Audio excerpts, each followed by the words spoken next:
우리 하나님의 말씀 같이 찾아보겠습니다. 은혜 받으실 하나님의 말씀은 고린도후서 8장 9절 말씀입니다. 하나님의 말씀 고린도후서 8장 9절 우리 한 목소리로 같이 한번 읽어보겠습니다. 우리 주 예수 그리스도의 은혜를 너희가 알거니와 부요하신 이로써 너희를 위하여 가난하게 되심은 그의 가난함으로 말미암아 너희를 부요하게 하려 하심이라. 아멘. 네, 앞뒤 좌우 한번 보시고 같이 우리 인사하겠습니다. 잘 오셨습니다. 은혜 많이 받으세요.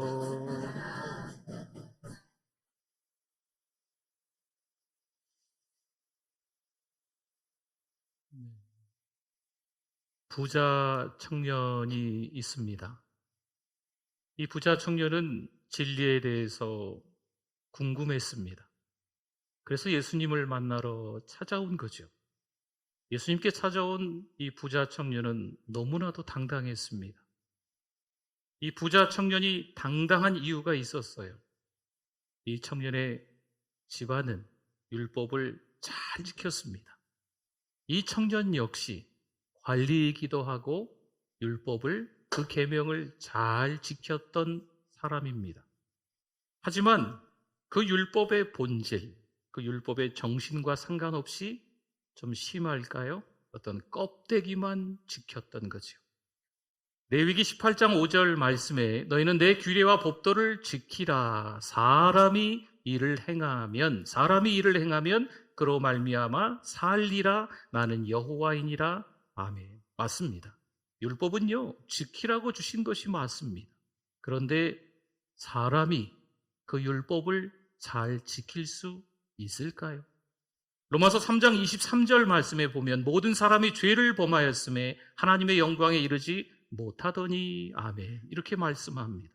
로마서 3장 10절에서도 기록된 바 의인은 없나니 하나도 없으며 라고 성경은 증언하고 있습니다. 우리가 율법을 지키려 할 때 우리의 부족함이 여실히 드러나는 거죠. 율법을 지키려고 할 때 예수 그리스도가 필요한 것을 깨달아야 될 줄 믿습니다. 성도 여러분, 그 십자가의 은혜, 그 십자가의 구속을 체험하는 저 여러분이 되실 수 있기를 축원합니다. 한 신앙인이 있었습니다. 이 신앙인은 예배를 너무 잘 드리는 거죠. 이 예배, 저 예배, 안 드리는 예배가 없이 드립니다. 또 교회를 찾아와서 열심히 충성하고 봉사합니다. 하나님 앞에 있는 거 없는 거 다 헌금할 줄 아는 사람입니다. 잘 사는 것처럼 보입니다. 그런데 어떠한 일이 있었을 때 이 신자가 혈기를 내는 거예요. 가정에서도 교회에서도 그런 일이 벌어지는 거죠. 내가 얼마나 많이 수고했는데, 내가 얼마나 많이 충성했는데, 이 가정을 위해서, 내가 이 교회를 위해서 얼마나 땀을 뻘뻘 흘렸는데, 얼마나 갖다가 많이 바쳤는데 섭섭해하는 거죠. 알아주지 않은 것에 대한 서운함으로 상처를 받습니다. 심지어 그 가정을, 때로는 그 교회를 시끄럽게 하고 가정에서 헤어지는 거죠. 교회를 떠나는 일이 벌어지는 겁니다. 여러분, 우리는 이걸 자기 만족과 자기 기쁨으로 신앙생활을 했다라고 말을 합니다. 종교개혁자 루터가 십자가는 모든 것을 시험한다 이렇게 말했습니다. 십자가가 없으면 이기심으로 똘똘 뭉친 그 옛자가 다시 올라옵니다. 십자가가 희미해지면 복음의 감격과 복음이 주는 은혜에서 점점 더 멀어집니다. 나의 옛자가 십자가를 통과하지 않으면 반드시 걸려 넘어지게 되어 있습니다. 내가 희생한 것만 생각하고 내가 받은 것을 잊어버릴 때 여러분 아시죠? 시험이 찾아옵니다. 내가 받은 것은 너무나 당연히 여기고 자신이 한 것들에만 초점을 맞추면 분명 시험에 또 걸려 넘어질 겁니다. 왜 그럴까요? 구원의 은혜, 그 십자가의 은혜를 시간이 지나서 잊어버린 겁니다. 한때는 주를 위해 살았고 한때는 그 은혜 아니면 살 수 없다고 고백했는데 시간이 많이 지나면서 그 은혜가 흔적도 없이 사라져버린 거죠. 예전에 죽고 못 살았는데 결혼 생활에 매너리즘이 찾아오는 거죠. 그래서 그 부부의 위기가 찾아오는 거예요. 신앙생활도 처음에 감격해서 뜨겁게 주님을 만났는데 세월이 흐르다 보니까 타성에 젖은 거지. 그 신앙의 위기가 찾아오는 겁니다. 자기 마음대로 하는 사람이 있어요. 자기 주장, 자기 고집을 부리는 사람이 있어요. 어디에서? 가정에서 말이죠. 때로는 교회에서 옛자가 살아서 꿈틀거리면서 소리치는 사람이 있습니다. 어디에서? 교회에서 말입니다. 그러면 그곳은 충성 없는 전쟁터와 같습니다. 다시는 안 그러겠다 말합니다. 서약서까지 몇 장 써주는 거지요. 옛자가 죽은 것처럼 보입니다. 굳은 일을 하고 헌신하고 봉사하는 것처럼 교회에서 보일 수 있습니다. 몇 달, 아니 몇 년 동안 그런 척하면서 살아갈 수 있습니다. 그런데 나의 자아가 죽었는지 안 죽었는지 어떻게 알 수 있을까요? 누군가 나를 무시할 때, 누군가 내 자존심을 건드릴 때 내 반응을 보면 내가 진짜 그 옛자아가 죽었는지 안 죽었는지, 그 가정에서, 교회에서, 직장에서, 학교에서, 내 주변 이웃 사람과의 관계에서 너무나도 쉽게 드러납니다. 갈라디아서 2장 20절 말씀을 볼까요? 내가 그리스도와 함께 십자가에 못 박혔나니 그런즉 이제는 내가 사는 것이 아니요 오직 내 안에 그리스도께서 사시는 것이라. 이제 내가 육체 가운데 사는 것은 나를 사랑하사 나를 위하여 자기 자신을 버리신 하나님의 아들을 믿는 믿음 안에서 사는 것이라. 아멘. 죄로 똘똘 뭉친 그 옛자아가 이미 예수 그리스도와 함께 2000년 전에 십자가에서 죽은 줄 믿습니다. 그런데 진짜 죽은 게 아닌 거죠. 기절한 거예요. 그 옛자아가 또 살아나는 거죠. 혈기가 나는 거죠. 예수 그리스도를 오랫동안 믿었음에도 불구하고 변하지 않는 가정에서의 모습, 직장에서의 모습, 교회에서도 꼴볼견의 모습이 드러나는 거예요. 이제는 내가 사는 게 아니고 그리스도께서 사는 것인 줄 믿습니다. 육체 가운데 내가 사는 진짜 이유가 있어요. 독생자를 주신 그분을 믿는 믿음으로 저와 여러분이 살아가는 줄 믿습니다. 10명의 자녀를 둔 형편이 어려운 부모가 있었어요. 형편이 어려우니까 부잣집에 한 명의 자녀를 보내고자 합니다. 밤새도록 그 부부가 고민을 하는 거죠. 첫째를 보내나? 둘째를 보내나? 막내를 보내야 되나?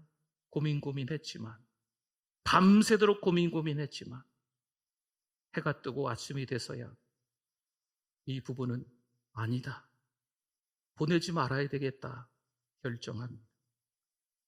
성도 여러분, 다 포기해도 마지막까지 포기할 수 없는 게 여러분은 무엇입니까? 이것도 내려놓고 저것도 내려놓고 이것도 포기하고 저것도 포기하고 아무것도 할 수 없는 그 형편과 상황이 닥쳤을 때 다 포기하고 포기해도 이것만은 포기 못하겠다. 미루어 짐작해 보건대 하나님에게서는 그게 독생자일 것 같아요. 로마서 8장 32절 말씀에 자기 아들을 아끼지 아니하시고 우리 모든 사람을 위하여 내주신 이가 어찌 그 아들과 함께 모든 것을 우리에게 주시지 아니하겠느냐. 아멘. 왜 이렇게까지 하나님은 하셨을까요? 마지막까지 내어줄 수 없는 그 아들 독생자까지도 우리에게 주셨어요. 왜 우리를 위해 당신의 아들까지 아끼지 않으셨을까요? 우리의 이해를 넘어선 사랑입니다. 사랑하는 성도 여러분, 이보다 더 큰 사랑은 없습니다. 마태복음 20장에 보면 포도원 주인이 포도원의 품꾼들을 한 명씩 들여보냅니다. 여러분, 시간대가 있어요. 이른 아침 새벽 6시입니다. 새벽 6시부터 포도원 주인이 품꾼들을 불러 그 포도원에 들여보내. 오전 9시에 나가보니 또 기다리고 있는 품꾼들이 있어서 또 포도원에 들여보냅니다. 정오 12시가 됐는데도 여전히 남아있어 또 품꾼들을 포도원으로 들여보냅니다. 오후 3시가 됐는데도 여전히 장터에서 놀고 있는 분들이 있어 집에 돌아갈 수 없는 거죠. 일을 해야 먹고 사는데 돌아갈 수 없는 형편이라 그저 기다리고 있는 그 사람들을 오후 3시에도 포도원에 품꾼들을 들여보냅니다. 6시면 일이 끝인데 저녁 5시가 되어서도 집에 들어가지 않고 기다리고 있는 품꾼들이 있어 또 이 포도원 주인은 품꾼들을 들여보냅니다. 저물기 직전 오후 5시에 포도원에 들어온 나중된 자부터 해가 지고 삭슬 주기 시작합니다. 얼마를 줄까요? 한 데나리온을 줍니다. 나중된 자가 한 데나리온을 받으니 먼저 온 자들인 이른 아침 6시부터 일한 분들은 궁금하지 않겠어요? 나는 얼마나 받을까? 나는 그럼 10데나리온 넘게 받을 수도 있겠네. 10데나리온 가까이 받을 수도 있겠네 하며 기대가 생기지 않았을까? 그런데 어떻게 줄까요? 그들에게도 똑같이 한 데나리온씩 줍니다. 그들이 불평하겠죠. 주님이 이런 말씀을 합니다. 내가 내게 잘못하는 것이 없노라. 내 것이나 가지고 가라. 나중은 이 사람에게 너와 같이 주는 것이 내 뜻이니라. 성도 여러분, 우리는 오후 5시에 포도원에 들어온 품꾼인 줄 믿습니다. 우리의 자격으로, 우리의 실력으로, 우리의 어떤 조건으로 하나님의 자녀가 된 게 아니에요. 우리가 뭘 많이 지켜서, 우리가 뭐 어떻게 해서 충성해서 어찌어찌 하니까 그것으로 인한 대가로 하나님의 자녀가 되고, 그것으로 인한 대가로 예수님께서 우리 죄 때문에 십자가에 못 박혀 죽으시고, 그런 게 아닙니다. 무조건적인 거죠. 여러분, 이게 세상에서는 없는 거지요. 낯선 사랑입니다. 어느 날 둘째 아들 탕자가, 아버지도 살아계신데 아버지 나중에 돌아가시면 저에게 줄 유산이 좀 있죠? 미리 좀 주세요. 이런 나쁜 놈이 있습니까? 아버지 두말하지 않고 그 재산을, 그 유산을 줍니다. 이 아들은 타국으로 가요. 여러분, 타국으로 갔다는 말은 돌아올 마음이 없다는 겁니다. 근데 그 타국으로 가서 이 탕자가 다 탕진합니다. 밑바닥 인생이 되지요. 그때서야 생각나는 분이 있었어요. 누굴까요? 아버지가 생각나는 거죠. 아버지에게 돌아오는 이 탕자. 어깨가 쭉 늘어져서 터벅터벅 오는 이 아들 탕자를 한번 떠올려 보세요. 그런데 성도 여러분, 그 탕자를 멀찌감치서 그 아버지가 보고 탕자인 줄 알고 자기 아들인 줄 알고 달려와서 목을 안습니다. 여러분, 이때 당시에 그런 아들은요, 마을에 이미 다 소문이 났기 때문에 보는 즉시 돌멩이를 던져서 죽여도 할 말이 없는 법이 있었어요. 이 아들을 살리기 위해서 아버지는 여전히 그 자리에서 아들을 기다렸던 것 같습니다. 그리고 아들을 보자마자 달려가 목을 안고 울면서 그 아들을 집으로 들여보내고 최고의 대접을 해주는 거죠. 사랑하는 성도 여러분, 아들은 자격이 없어요. 최고의 대접을 받을 만한 자격이 전혀 아닙니다. 그런데 아버지에게 돌아오고 아버지는 그 아들을 환대해 주는 거죠. 이미 부요한 자인 줄 믿습니다. 고린도후서 8장 9절 오늘 본문에 보니까요, 우리 주 예수 그리스도의 은혜를 너희가 알거니와 부요하신 이로써 너희를 위하여 가난하게 되심은 그의 가난함으로 말미암아 너희를 부요하게 하려 하심이라. 아멘. 여기서 안다라는 말을 한번 좀 더 이렇게 펼쳐봤으면 좋겠어요. 십자가 사건을 통해 그리스도인이 어떻게 살아야 하는지 우리가 안다는 거죠. 오후 5시에 들어와 겨우 1시간 일한 자밖에 되지 않는다는 것을 우리가 알아야 한다는 거예요. 포도원 주인의 사랑과 긍휼로 말미암아 들어온 자라는 거지요. 절망으로 할 일이 없이 무작정 기다리고 있는 그들 틈바구니에서 그 포도원 주인의 은혜로 말미암아서 포도원으로 들어와서 겨우 1시간 일한 자라는 것을 안다는 거지요. 주님 때문에 가난한 자임에도 불구하고 주님 때문에 이미 부유한 자가 된 것을 안다는 겁니다. 여러분, 오늘은 종려주일입니다. 예수님은 어린 나귀를 타고 예루살렘으로 들어가세요. 예루살렘으로 들어가시는 이유는 뭘까요? 로마의 정권을 부수고 왕이 되시기 위해서 들어가시는 걸까요? 어떠한 사람들 주변에 많은 사람들이 그런 의미가 있었을 수도 있겠지만 예수님은 그런 의미가 아니었잖아요. 우리가 아시는 것처럼 예수님은 우리의 죄 때문에 고난받으시고 십자가에서 죽으실 예정이에요. 예루살렘으로 들어가시는 이유는요, 죽기 위해서 들어가시는 겁니다. 인산이 내에 많은 사람들이 예수님을 환영하고 있어요. 하나 걸치고 있는 겉옷을 그 바닥에 벗어서 깝니다. 그리고 종려나무까지를 흔들어. 여러분, 예루살렘의 가장 흔한 나무가 이 대추야자 열매예요. 그걸 종려나무라고 하거든요. 그 가지를 꺾어서 흔드는 거예요. 왕이 전쟁터에 나가서 크게 승리하고 돌아올 때 흔드는 겁니다. 마치 왕을 맞이하는 것처럼 예수님을 맞이하고 있는 거죠. 이들이 오늘 은혜 찬양대가 은혜롭게 정말 찬양을 잘했네요. 여러분, 이들이 무슨 지휘자가 있는 것처럼 똑같이 외쳐대기 시작합니다. 호산나, 다윗의 자손이여 찬송하리로다. 호산나, 우리의 구원자시여, 우리를 살려주소서 하면서 외쳐대는 거죠. 너무나도 많은 사람들이 예수님이 나를 위해 십자가에 죽으실 것을 안다기보다는요, 정치적 메시아로 알고 있는 그런 외침밖에 되지 않습니다. 왜 그렇게 이야기할 수 있냐면 얼마 지나지 않아서 이 사람들의 대부분이 바라바를 놓아주라, 예수를 십자가에 못 박아라 외쳐대는 사람들이거든.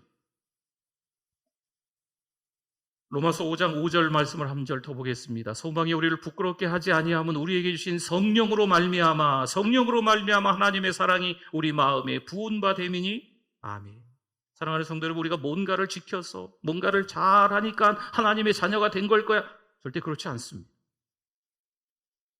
목사님은 완벽하니까, 우리 교회 성도님이 누구는 정말 은혜스럽게 신앙생활 하니까, 아닙니다. 자격도 없고 조건도 안 되고 실력도 안 되는데 하나님의 자녀로 삼아주신 줄 믿습니다. 우리는 이미 부요한 자예요. 부족한 것 투성이지만 하나님의 사랑으로 그 허물과 그 죄들을 다 덮어주시고 우리는 이미 천국 백성이 된 줄 믿습니다. 여러분, 그 은혜로 살아가는 우리들인 줄 믿습니다. 성령께서 그 하나님의 사랑을 부어주셔서 날마다 깨닫게 하시는 거죠.